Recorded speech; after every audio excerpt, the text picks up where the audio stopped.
all you heroes, hawks, heralds, crows, pirates, and wardens. Welcome to the Dragon Age Lorecast, where we unpack, discuss, and galaxy brain about all the lore behind the Dragon Age series. We are so excited to bring you this podcast. Every episode, we'll be talking about a different topic in the Dragon Age universe. From character deep dives to exalted marches and elven gods. We will cover it all. There will be spoilers. And always remember, swooping is bad.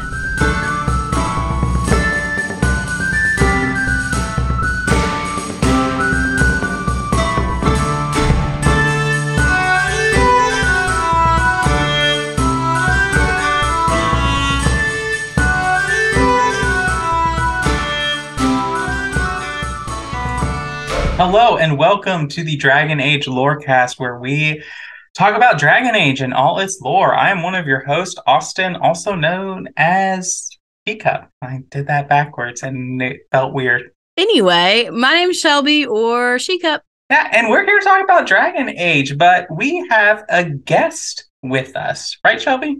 Yes, today we have Saria with us, and we're super excited that you're here. Thanks for joining us. Hello, I'm super excited to talk about Dragon Age. I think I talk about it a lot, so. Us too. That's why we started a podcast. We even talk about Dragon Age on podcasts that are not about Dragon Age. That's facts. That's very true. So, since Austin shuffled this off onto me, I guess I'll ask you, what got you into Dragon Age and what keeps you coming back? Well, I was a huge Elder Scrolls fan. I love the lore of that. And I got so bored. I had a bunch of people recommending. I already had Inquisition when it came out, all downloaded. I just never was into that. I just didn't want to try something new, you know? And then one time I just got so tired of Skyrim specifically that I was like, all right, we'll try Inquisition. And I fell in love. Like, I did not turn back. I love the development, the story, of course, the lore. And like I said, I didn't turn back.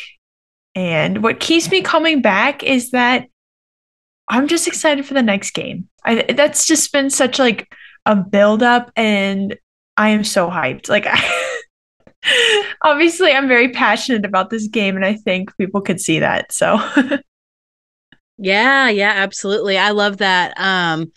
I feel that way about other, like, getting bored and like playing the same game, but not wanting to branch out. Like, that's how I feel about Dragon Age all the time. So I'm like, yes, people agree. That's not just a me thing. So I definitely feel that. But yeah, let's just jump right in. So today we are talking about the one and only Flemeth.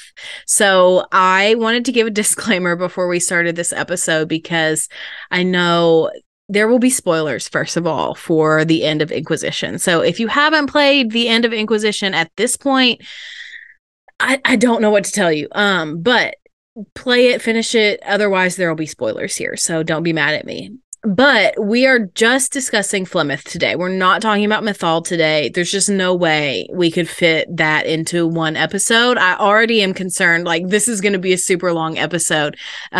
So first of all, there's just so much content with Flemeth alone that there's no way we could do Flemeth and Mythal in one go. So we will be giving Mythal her own episode, and that way we can just dive more into some of the deep elven lore and all of that kind of stuff. So today we're strictly talking about Flemeth.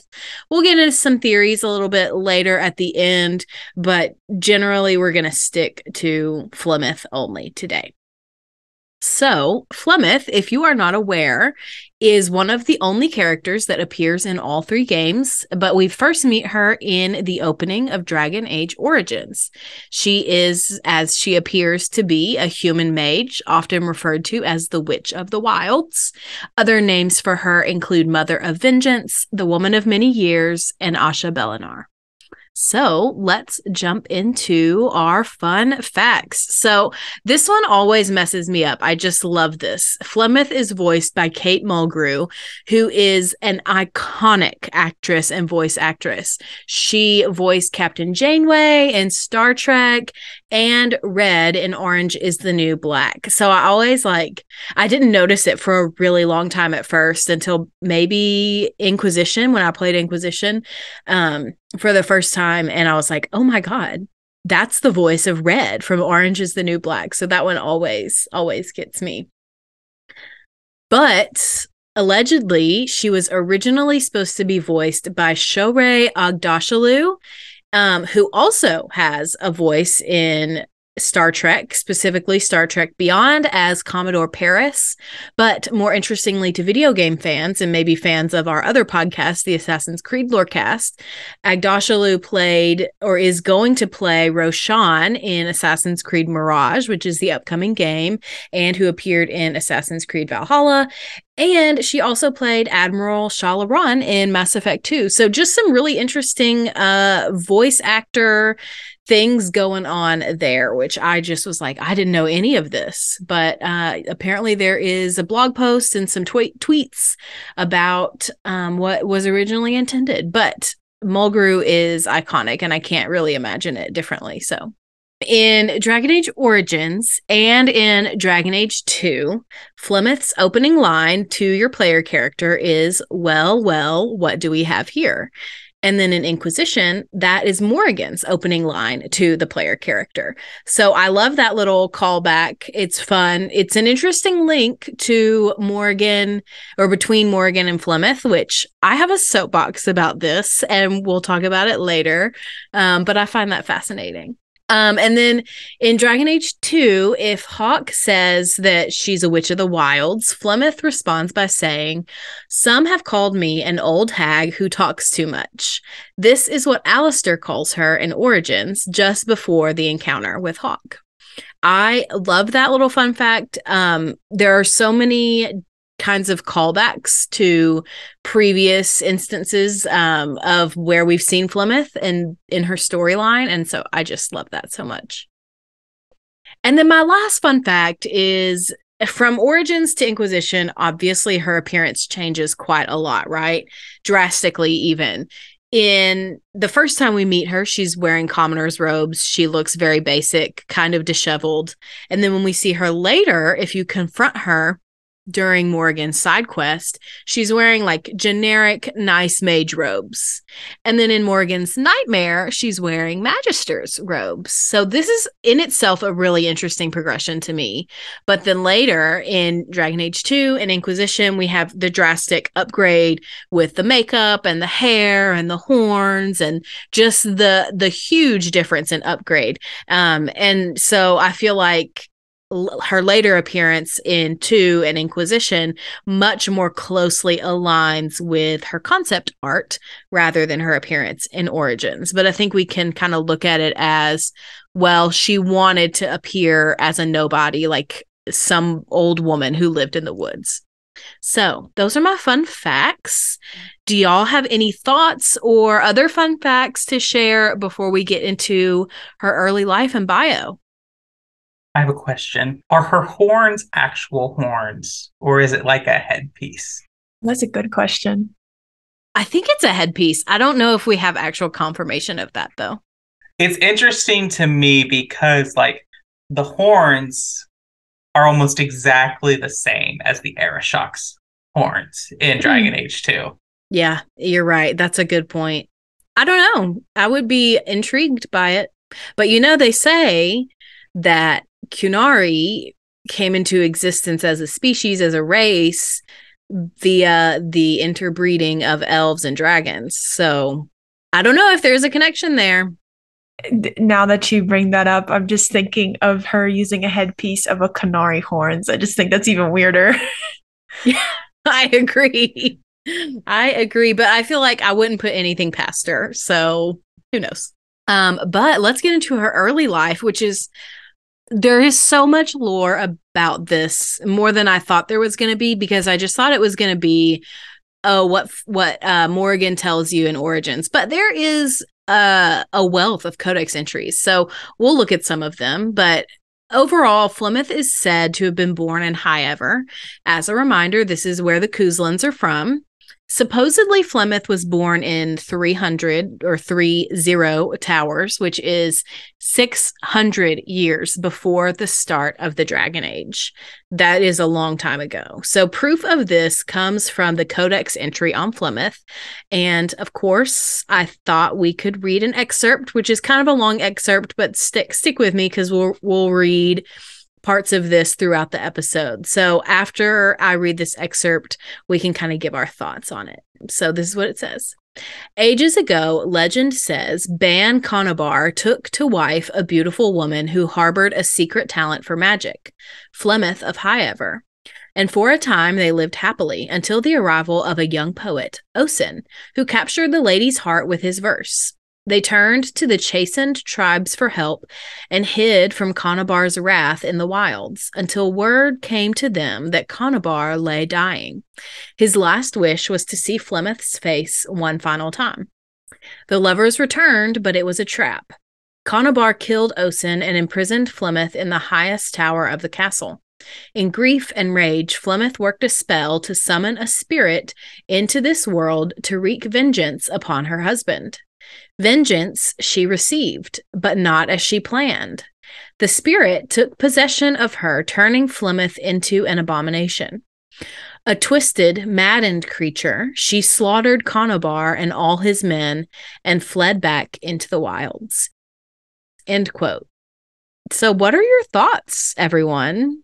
Well, I don't want to get ahead of ourselves, but it's very interesting. Again, another legend that we have of a woman being betrayed by a man, a lover, a husband. There's a theme. There's definitely a theme. Absolutely. I was very struck by the vengeance language. Like, we know that we've seen vengeance before as a spirit, as a demon in Anders, but also Mythal is the elven god of justice, or one could say vengeance. So that connection was just like, wow to me. But also the whole time I was reading it, I could not get out of my head.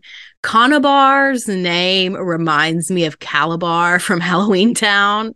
I don't know if the 90s kids out there remember that, but like, all I could picture was that man from Halloween Town. So that's where I was at. But seriously, back to the actual abomination status, it did strike me as interesting that they said she was an abomination. Like, we don't really know if that can be reversed, and we meet Flemeth like as a human, but also they could just be totally lying in this story about her.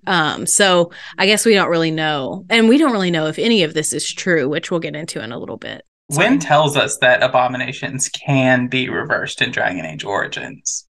She just says that she's never seen it where the mage retains their sanity afterwards. Mm-hmm. Ooh, sanity. And that's like a big theme with Flemeth, it seems, especially because they write her off as this. I mean, Alistair does write her off. It's kind of crazy. And even Morgan, her own daughter, does that too. I'm sure we'll get into that. But the sanity part just really hit me. I was like, oh no. So maybe they are right about the abomination. Perhaps it was reversed. And when it was reversed, she's not the same. She's not the same. Perhaps. That is a really, really interesting theory. I kind of like that. But Brother Genetivi, my bae in Dragon Age, he says that there is no evidence of a Ban Conobar, Flemeth of Highever, or Osin the Bard. So he basically is like, no, this is just a story, basically to scare kids. Like, it's not a real thing. None of these were real people. But we do know that Flemeth exists as a person. So whether or not Flemeth, as we know her, is Flemeth of Highever is kind of the question. But Morgan says that Flemeth was just the wife of Osin. They were poor. Conobar was a jealous lord who basically like wanted Flemeth for himself. And so instead of what happens in the Codex, Conobar offers Osin wealth and status if he basically gives Flemeth to him. And of course, Osen does that. And instead of paying him, Conobar just kills him in a field. And basically, this is kind of like the turning point for Flemeth, where she swears revenge on him, rightfully so. But she runs away to the Korkari wilds and found a demon that made her strong enough to defend herself. So in both stories, we have her working with demons and spirits, or becoming an abomination herself. So there is some legitimacy to that if it is a coincidence or connected in both of the stories. Like, that's not just happening. That's not just a one-off kind of situation. I also think it's interesting with the inclusion of the demon and just the continual theme in both of these stories of Flemeth wanting revenge and vengeance and who she really is, which I know we'll talk about that, but now I'm kind of getting my own theories about Flemeth and kind of bringing in some other lore from other sources that might provide an interesting place you could be in Dragon Age Dreadwolf. Yeah, well, we'll see. But this Codex entry and the story that Morgan tells is not the only legend or story that we have of Flemeth in the lore. There is another one, and this is the legend of Cormac. And this is set a couple centuries after the Tower's Age, and it focuses on the hero Cormac of the Alamari. And supposedly, Flemeth had raised an army of the Chasind that was going to invade the lowlands and take over all their lands, basically. Cormac then defeats Flemeth in the process. Morgan, however, claims, once again, that this legend is twisted, and that what really happened is that the Chasind never rallied behind Flemeth, and Flemeth never fought Cormac. Instead, Cormac led a brutal civil war against his own tribe. And years and years and years later, Flemeth was probably like put into the legend retroactively to give it a little bit more substance and like retellability. But I wanted to talk about, before we keep talking about other places, other myths and legends about Flemeth, we've kind of established the main couple ones. So let's talk about her real identity. Is she an abomination? Is she a god? Is she just a powerful mage? Or is she something else entirely? So what do y'all think about that? I think there's a common theme in Dragon Age with gods just being powerful mages. I think specifically we're just talking about the Evaneris. But, well, we won't go too far into the Evaneris. Obviously, we know Flemeth is connected in some way or another.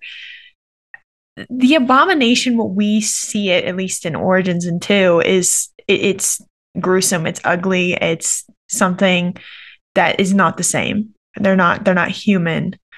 So I'd say that she is a powerful apostate mage with using a spirit of vengeance or justice.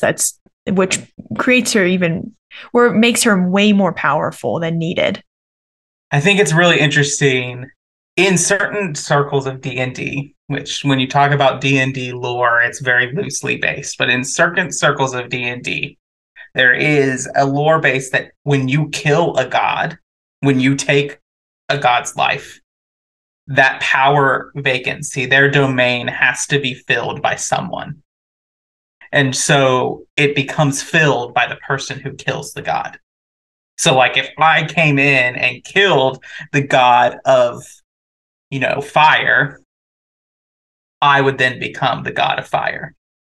When you mentioned D&D, I'm just thinking about the Dragon Age tabletop RPG, and specifically, and I don't know, it's kind of, this one is more of like argued to be canon versus non-canon. So that one's a very arguable source, but they do state that abominations happen when there's magical mishaps as well. Mm-hmm. So when mishaps happen for specifically not integrating correctly with the fates, specifically like what they say is that you do have a chance to turn into an abomination. And that's what we see in Dragon Age as well, and specifically Origins. I think it's all about the title, because we see this like abomination, it's in a negative light, and rightfully so. But I think Flemeth doesn't really care who she's identified as well. There's like that, she just doesn't care. And when you said that she's added into different legends to give oomph, I feel like that's just how powerful she is, and them adding her to the stories is just proving like she doesn't care where she is. She knows what she's doing, and if it does take a little bit of fame along the way to change the course of history, she will do it. And I think that with who Flemeth is, I agree with you. I don't think it really matters to her at all. I think it matters to us in retrospects of what Flemeth really is, characterizes what we think Solus is. There, we made it. I had a bet. We made it 28 minutes without mentioning Solus. Oh boy. He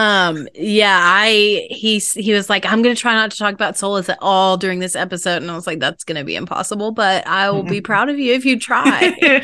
So anyway, but no, I agree with everything that y'all are saying. Like, she definitely doesn't care about the title. I think she even sees it as more of a way to like play you as the player, like depending on how you respond to her. So absolutely agree. But Austin, I think now would be a good time for our mid-break. All right, well, let's do it. Hawk stepped in the poopy. I love you. Want a sandwich? All this for me. And I didn't get Alexius anything. Send him a fruit basket. Everyone loves those. All right, well, welcome to the middle of the show where we talk about everything about the show, but it's not about the lore.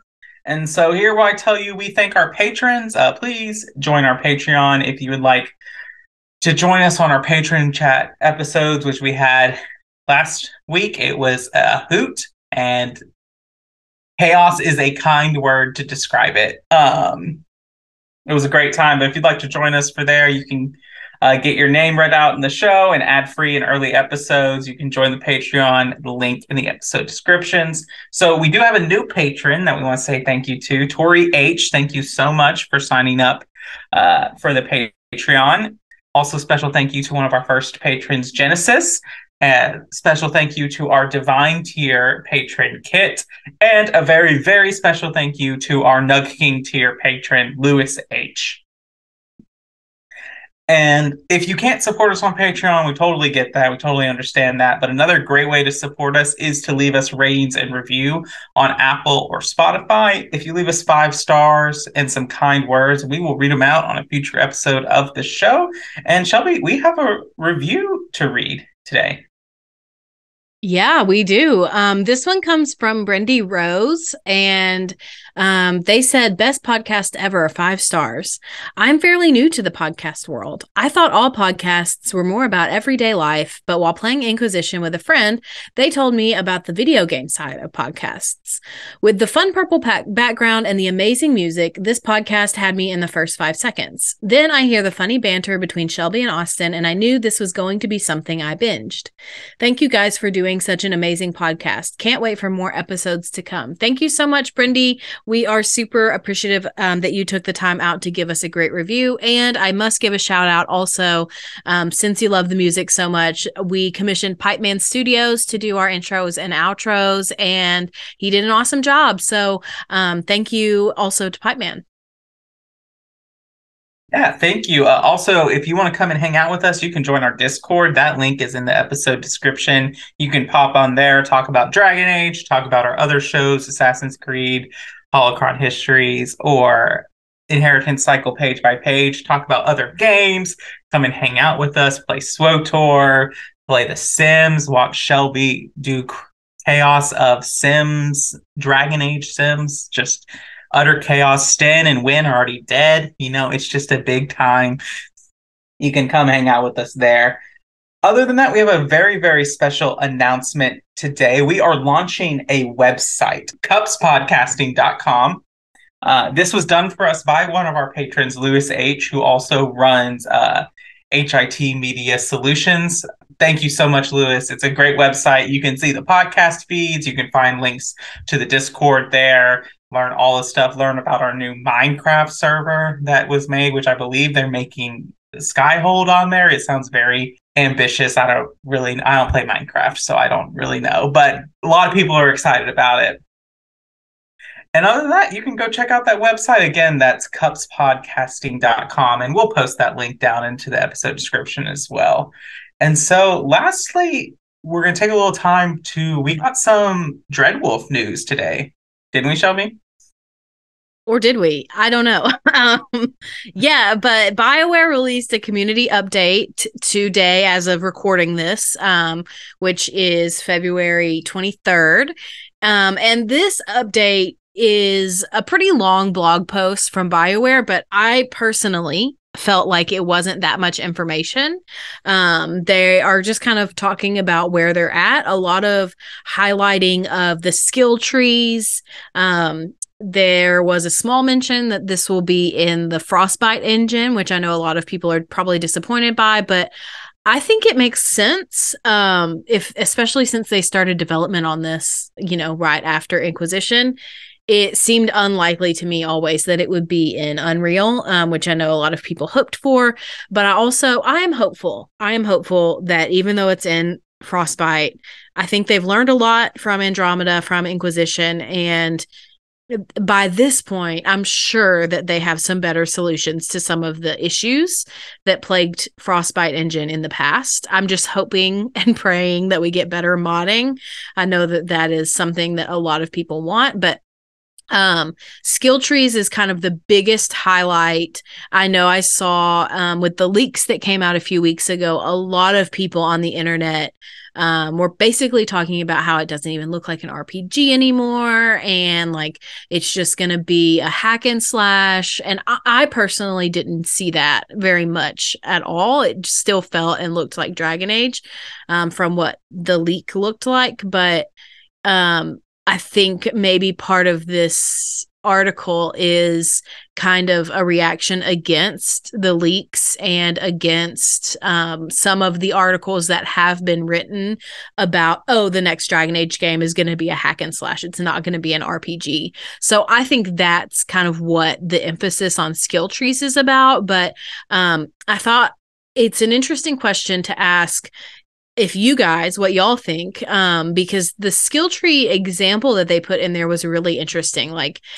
we had a big discussion about it in the Discord today, but I was curious if y'all think that the skill tree example in the article is like one class with multiple branches, multiple of your specializations, or if it's all the classes and you can kind of pick and choose, a la Assassin's Creed Valhalla and Odyssey. So kind of like explaining that for those who might not play those games. Well, one, just look at the image they put us to the skill tree, and then just look up Assassin's Creed Valhalla skill tree, and they are like almost one and the same in the way they look. But basically what this does is, so like this would have an option where magic, rogue, and mage, rogue, and warrior would all be options that you could take, and you could mix and match things. Now, I personally don't think that that's the way that it's going to go, because that's how it looks, mainly because to have that would be really lore breaking to the world. To have an ability to like, okay, I didn't start as a mage, but halfway through the story, haha, I've got magic now. What? That doesn't make, unless they give us a lore explanation that like the ripping of the veil has messed with how magic works in Thedas, which is possible. Which is very possible. Or unless they make everyone play as a mage. Which I don't want. Don't do that to me. Yeah, I think a lot of people would be really unhappy if they did that.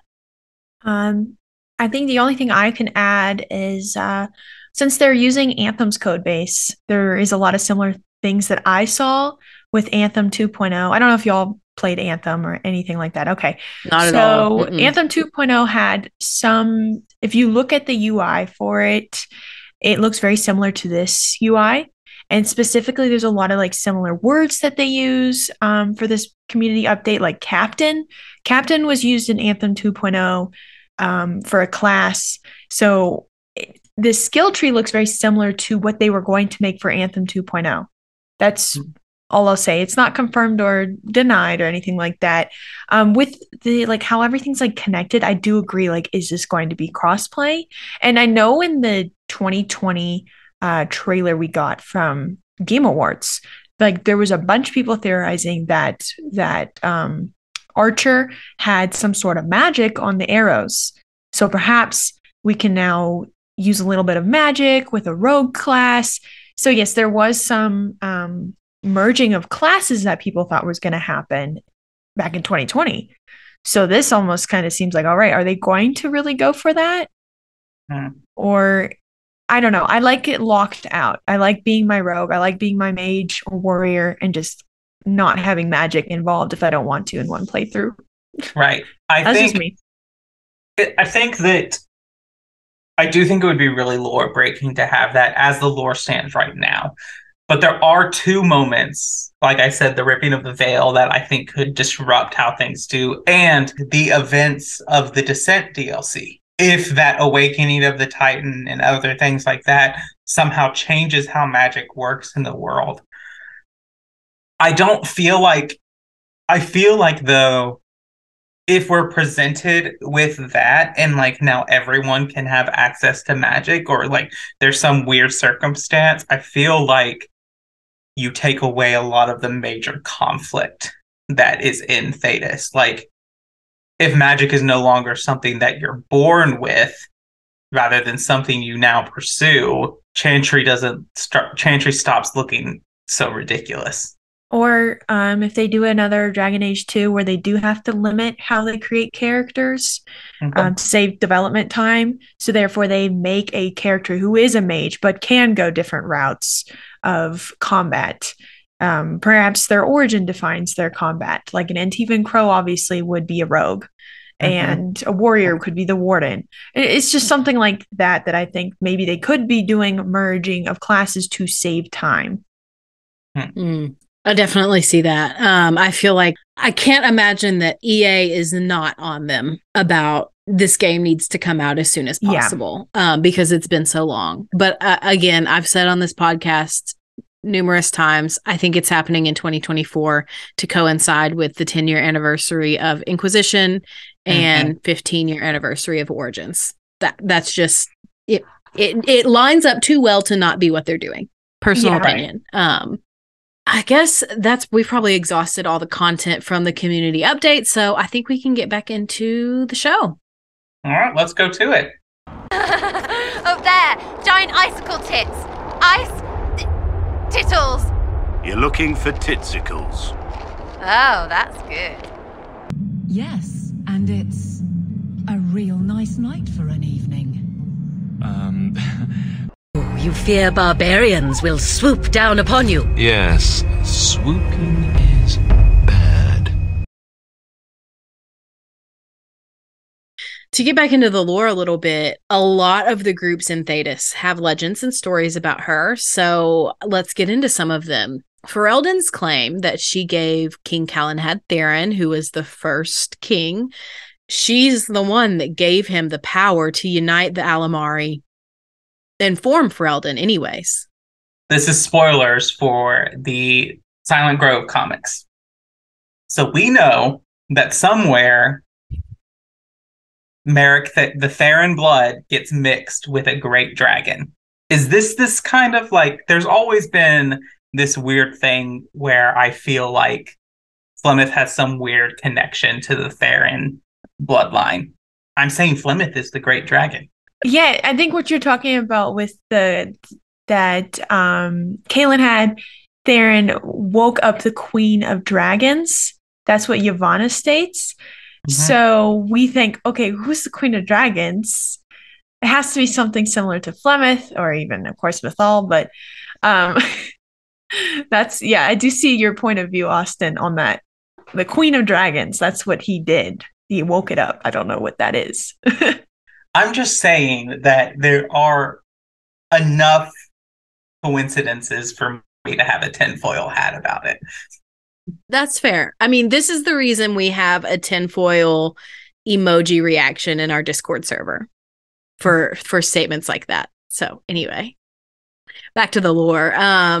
Fereldans claim that Flemeth helped Merrick retake the throne, which from the Stolen Throne, but In Alamari legends, Flemeth appears in many different versions of the story of Dane, who was a famous warrior. The Dalish view her as a very vengeful, fickle person.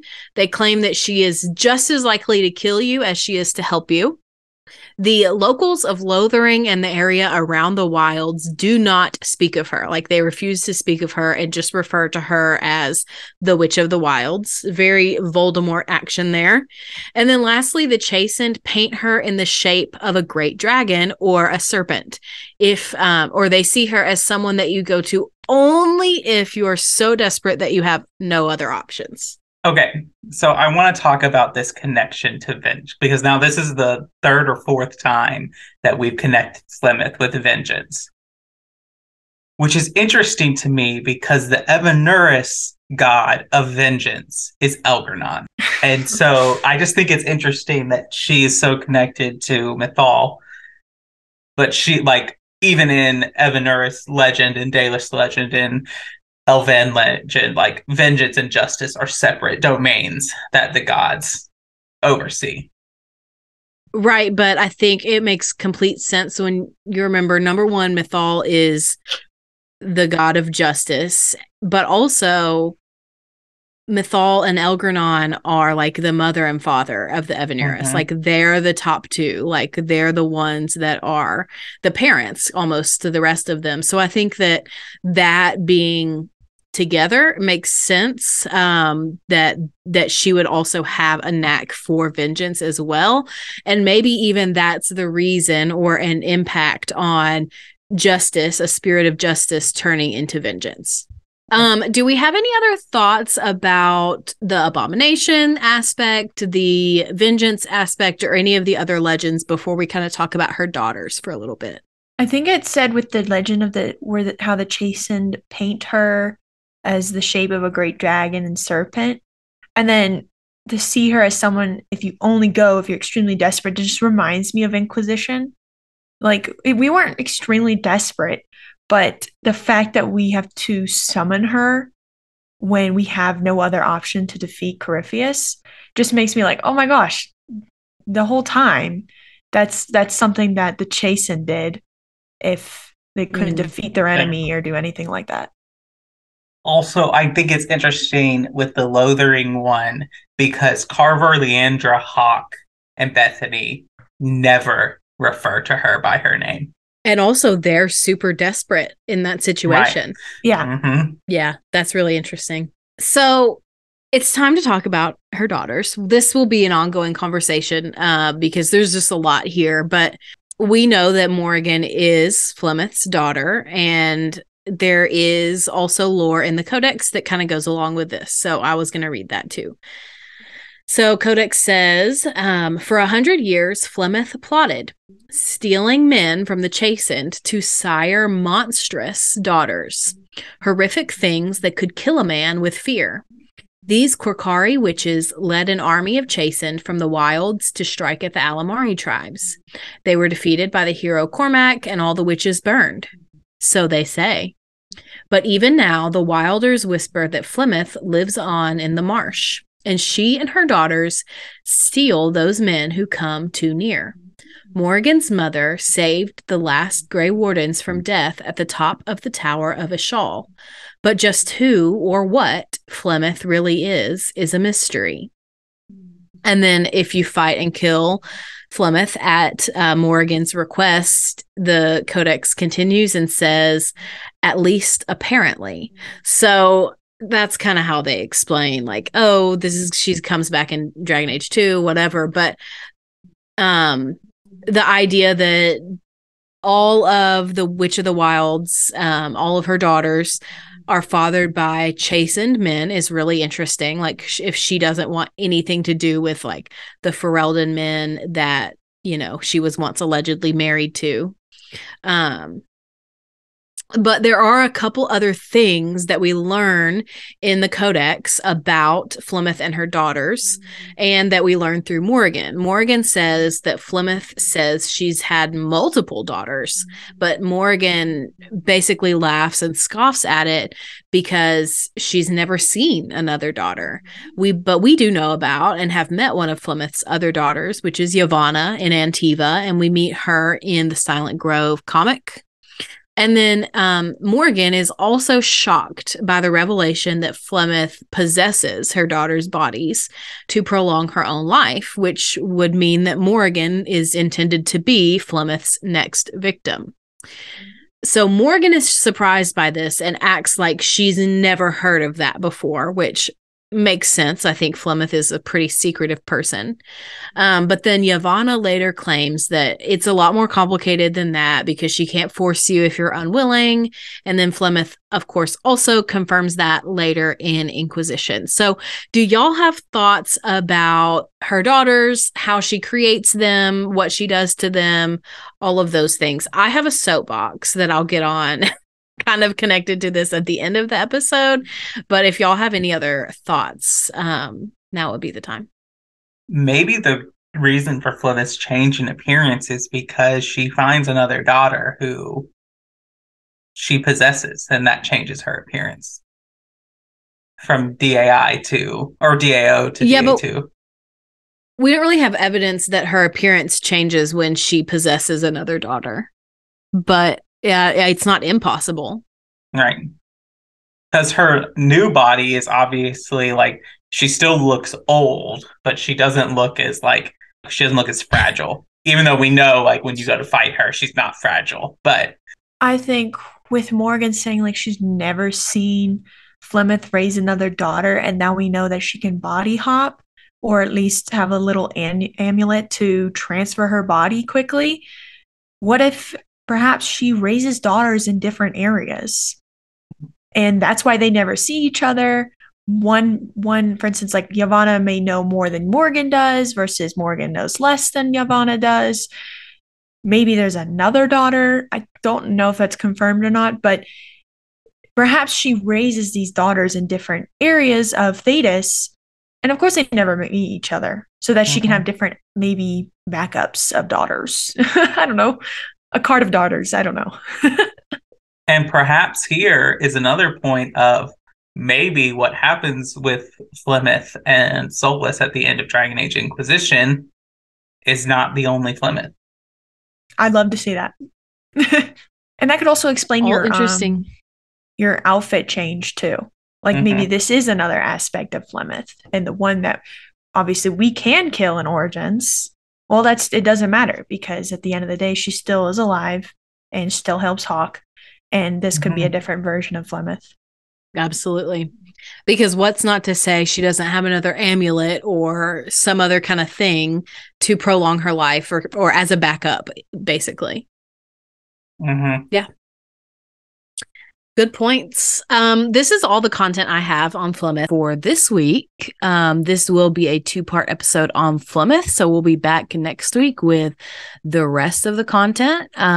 Thank you, Saria, for being here and for sharing your thoughts and fan theories. This has been a really awesome episode, and I can't wait for everybody to hear it. Yeah. Did you let people know where they can find you, where they can follow you, what kind of things you got going on? And then we'll wrap up. Yeah, so I primarily do YouTube now, but it's SariaLue. And I'm on Twitter, it's SariaLue. And on TikTok and Twitch as SariaLue. So that it's usually the same name. But yeah, I'd be making Bioware content as well. Oh, before we go, I wanted to ask, so I saw your stream with the Cullen Corypheus mod. Did you create that mod, or did you just stream that? No, I just streamed it, and it ended up being like edited on YouTube. That is from Padme. I don't know if you know Padme. They do a lot of mods for Frosty in Frosty. So yeah, they do a lot of like Solus as the Inquisitor mod. So shout out to them, because yeah, it's really funny. Cool. Yeah, I saw that. It was absolutely hysterical. Go check out those videos if you ever want to know what would it be like if you could romance Corypheus in Dragon Age Inquisition. It's so cursed. So, like, I have a question about this just real quickly. In the scene at Haven, is like Corypheus standing next to you as Corypheus is also standing up next to whoever is attacking you? So technically, I only did it, like, I only used, like, my main character saves. So I only entered it to the romance. But I'm pretty sure, because I have replaced Colin with Solus before, and you can see those scenes. So I'm pretty sure you can see Corypheus in Haven as Colin. It's so bad. That's hilarious. But anyway, yeah, thank you for being here. We really appreciate it and had fun talking with you. We love when people come on to talk about Dragon Age. That's what we love to do. Before we wrap up, I do have a special thank you to our Nug King tier patron, Lewis H., who gets thanked at the end of every episode of the show. Other than that, thank you all for listening to us at the Dragon Age Lorecast. We will see you next week.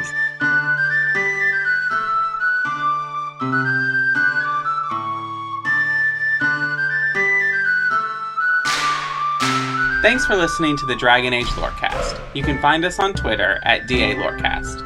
If you have any lore questions, topics to unpack, or side character suggestions, join our Cups Podcasting and More Discord server. It's easily the best place on the internet. You can also support us financially through our Patreon. You can find us there on patreon.com/DragonAgeLorecast. The Dragon Age Lorecast is part of the Robots Radio Network. For more information about the Robots Radio Network, join the Discord server via the link in our episode description. If you enjoyed the show or learned something new today, please subscribe, leave us a review, and join the Patreon. And if you enjoyed our intro and outro music, give a big thank you to Pipeman Studios. Thank you, Pipeman. Thanks again for listening to the Dragon Age Lorecast. We'll see you next time.